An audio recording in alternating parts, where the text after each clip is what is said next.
اخباروں میں پڑھا تھا. میری بات لیٹ می فنش اسپیکنگ. میری کمپنی ہے فرسٹ کیپٹل سیکورٹیز جو پبلک لسٹڈ کمپنی ہے. وہ کمپنی جو ہے it owns shares in the largest brokerage company in Sri Lanka.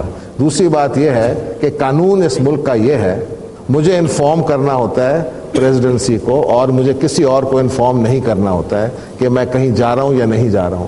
میں ہر جوکر کا جواب دہ نہیں ہوں کہ میں ادھر ہوں یا میں ادھر ہوں یا میں کدھر ہوں. یہ کسی جگہ نہیں لکھا. اس کے بعد جو نوٹیفیکیشن ہے وہ صدر کی طرف سے آتی ہے.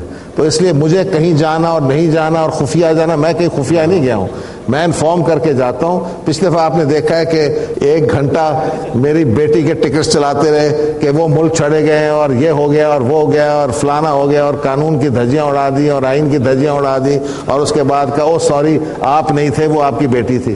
تو بات یہ ہے کہ مجھے کسی کو انفارم کرنے کی ضرورت نہیں ہے اور میں نے کوئی غیر آئینی بات نہیں کی. میں نے جن کو انفارم کرنا تھا کیا ہے. That is all that I am required to do.